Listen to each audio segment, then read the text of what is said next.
Okay, here we go. I want to talk about something that's very sensitive. But I used to be a part of another ministry, and that ministry is large. I mean, they're located all over the world. So you might call them a worldwide ministry in a sense. And they sent me an email a few weeks ago, which really bothered me. You see, I'm not a member of their ministry anymore, but even if I was, this email has bothered me enough to where I'm going to make a video about it. And you see, in this email, their leadership had decided to do a fast. I think it was a 40-day fast. I'm not exactly sure how long. And as I read the email, I started to feel very uncomfortable because not only were they asking all of their members to fast, and by the way, they're worldwide. So they're asking people all over the world to fast, but they were actually ordering us to fast. They were actually commanding us to fast. And I read the email and it bothered me. And I'm going to tell you why in a couple seconds. Why did it bother me so much? But as I continued to read the email, one of their ministry members, a female, she inserted about 50 different scriptures, 50. She put in about 50 different scriptures showing us why we have to fast and showing us that they are ordering us to fast. And if I remember correctly in the email, they even used a little bit of reverse psychology, saying, well, if you're not willing to fast, this shows this about you, or if you're not willing to fast, this shows that about you. And I'm going to tell you something right now. We are never, ever, ever supposed to command other Christians on what to do.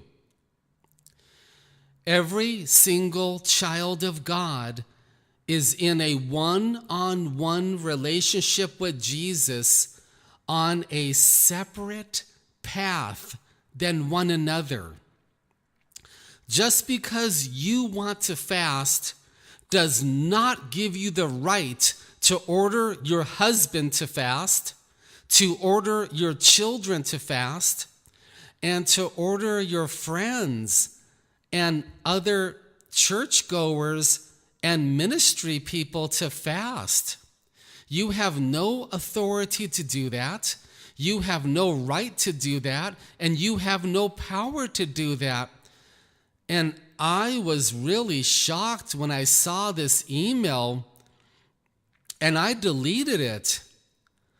Now, let me give you a couple of personal things that I noticed.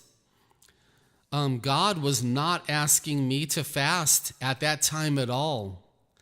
Number 2, the email put shame, guilt, and condemnation inside of me.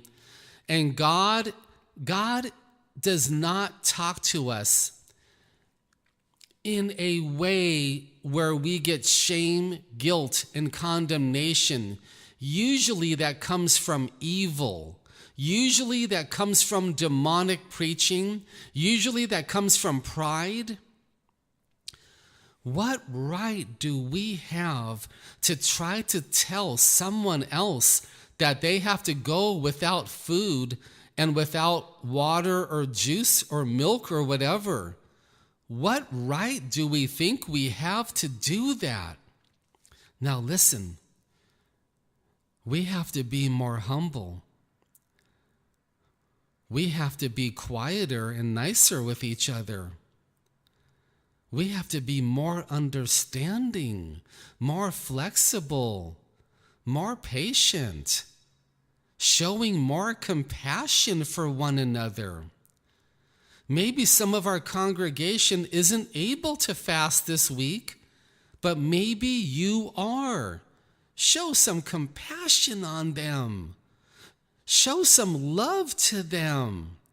Don't try to order them and tell them what to do. You're not God. So, as I wrap up this video, what if God told the leadership to fast? What would have been the right thing for them to do? Well, they could have wrote up a very nice and encouraging email, and the email could have said, hey, everybody, this is so-and-so. I got a message from God. He's asking some of our leadership to fast. I would like to ask you in this email, would you want to seek out God one-on-one, all by yourself, and ask God if He wants you to join us and fast also? You see, that type of approach could be much more beneficial than trying to order your other ministry people to do something that God told you to do, then to put in scriptures and psychologically try to force us to fast, or we're going to feel shame, guilt, and condemnation if we don't. So please, this is a video of warning here. This is a video to show compassion. This is a video to be patient with one another and to show love. Show love. I'm going to say goodbye by saying this. A young man said hello to me on Facebook, and he was second-guessing almost everything I'm doing. Why? Because he thinks I have to copy him. He thinks I have to do everything the way he is doing it. He thinks that his way is the only right way and everybody else is wrong, and he wants me to copy him. No, no, no. We're on a one-on-one path with God. You're not called to copy anybody. You're called to rest in Jesus. You're called to humble yourself. You're called by God to spend time with His Son. You're in a one-on-one path with God, and no two paths are identical. You might want to fast in August. I might need to fast in December. You might want to fast one day a week.